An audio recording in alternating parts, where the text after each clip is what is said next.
જેનું પેટ સાફ નથી થતું તેઓ સવારે ખાલી પેટ આ એક કામ કરો. નમસ્કાર દોસ્તો, જય શ્રી કૃષ્ણ. શું તમારું પેટ સવારે યોગ્ય રીતે સાફ નથી થતું? શું તમને રોજના કબજિયાત, ગેસ, ભારેપણું કે પેટ ફૂલવાની સમસ્યા રહે છે?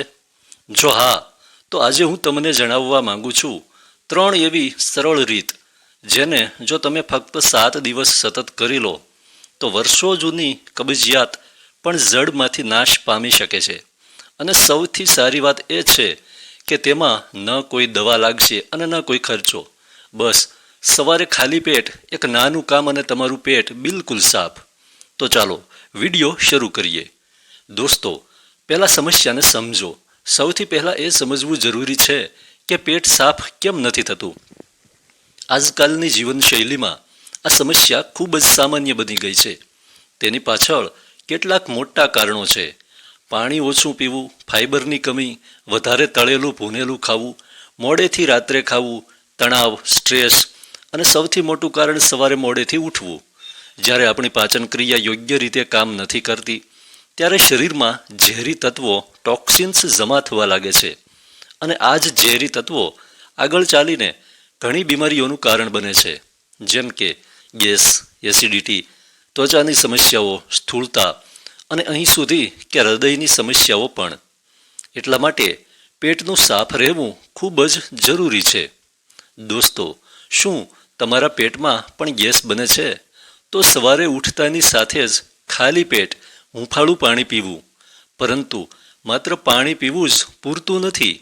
તમારે તેને યોગ્ય રીતે કરવું પડશે. આ ઉપાય કેવી રીતે કરવો? સ્ટેપ બાય સ્ટેપ પદ્ધતિ. સ્ટેપ 1, સવારે વહેલા ઉઠો. કોશિશ કરો કે તમે સવારે 5 થી 6 વાગ્યાની વચ્ચે ઉઠો. આ સમયે શરીરની પાચન ક્રિયા સૌથી વધુ સક્રિય હોય છે. સ્ટેપ નંબર 2, ખાલી પેટ 1 થી 2 ગ્લાસ હૂંફાળું પાણી પીવું. પાણી ન વધારે ગરમ હોવું જોઈએ કે ન ઠંડુ. હળવું હૂંફાળું હોવું જોઈએ. જો ઈચ્છો તો તેમાં આ મિલાવી શકો છો, જેમ કે 1 ચમચી મધ અથવા અડધું લીંબુ અથવા બંને. આ તમારા પેટને વધુ ઝડપથી સાફ કરશે. સ્ટેપ નંબર 3, પાણી પીધા પછી 10 થી 15 મિનિટ ચાલો. સીધા બેસી ન જાઓ. થોડું વોક કરો અથવા હળવી કસરત કરો. તેનાથી તમારા આંતરડાની હિલચાલ સક્રિય થઈ જશે. સ્ટેપ નંબર 4, ટોયલેટ જાઓ. ફોર્સ ન કરો. હવે તમે વગર જોરે ટોયલેટ જાઓ. ધ્યાન રાખો કે જોર કરવાનું નથી, મોબાઈલ વાપરવાનો નથી. બસ આરામથી બેસો. તમને ખુદ ફેરફાર અનુભવાશે. ચાલો દોસ્તો, હવે જાણીએ કે આ ઉપાય શા માટે કામ કરે છે.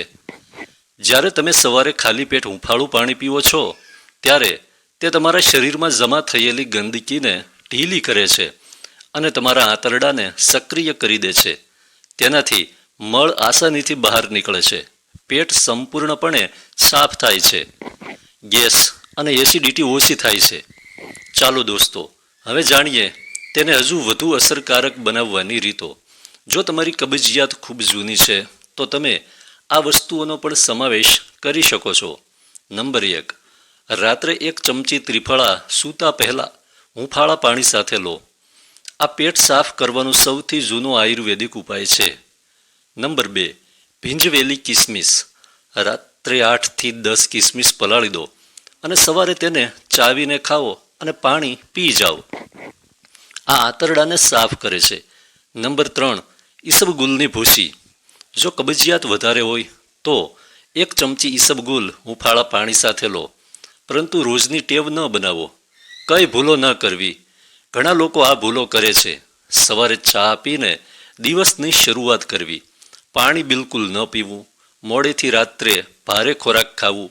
જંક ફૂડ વધારે ખાવું. આનાથી તમારી સમસ્યા વધુ વધે છે. ચાલો દોસ્તો, હવે આગળ જાણીએ કે શું ખાવું જેથી પેટ સાફ રહે. તમારો ખોરાક પણ ખૂબ જરૂરી છે. રોજના આ વસ્તુઓનો સમાવેશ કરો, જેમ કે ફળોમાં પપૈયું, સફરજન, કેળું, લીલા શાકભાજી, દાળ અને સલાડ. અને આનાથી દૂર રહો તળેલું ભૂનેલું ખાવાનું, વધારે મસાલેદાર ખાવાનું, ફાસ્ટ ફૂડ જેમ કે પિઝા, બર્ગર. આ બધી વસ્તુઓ ફાસ્ટ ફૂડમાં આવે છે.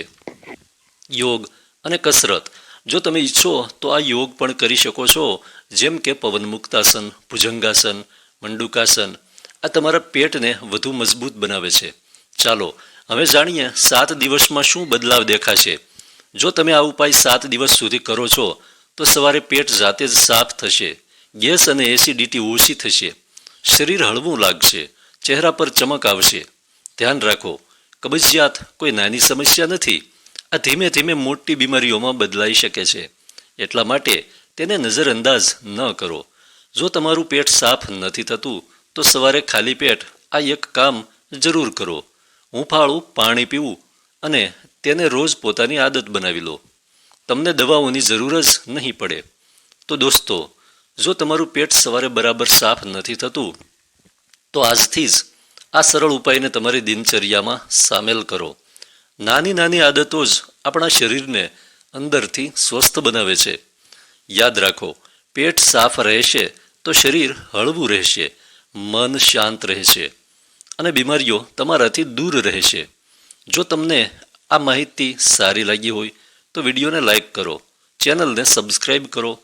આ વિડીયો માત્ર સામાન્ય માહિતી અને ઘરેલું ઉપાયોના ઉદ્દેશ્યથી બનાવવામાં આવ્યો છે. તેમાં જણાવેલા ઉપાયો દરેક વ્યક્તિના શરીર પર એક સરખા કામ કરે તે જરૂરી નથી. જો તમને લાંબા સમયથી કબજિયાત, પેટમાં દુખાવો, ગેસ અથવા કોઈ ગંભીર સમસ્યા છે તો કૃપા કરીને કોઈ ડૉક્ટરની સલાહ જરૂર લો. સગર્ભા મહિલાઓ, વડીલો અને જે લોકોને પહેલેથી જ કોઈ બીમારી છે કે ગંભીર બીમારી છે તેઓ કોઈ પણ ઉપાય અપનાવતા પહેલાં ડૉક્ટરની સલાહ અવશ્ય લો. ફરી મળીશું એક નવા વિડીયોમાં. ત્યાં સુધી સ્વસ્થ રહો, મસ્ત રહો. ધન્યવાદ.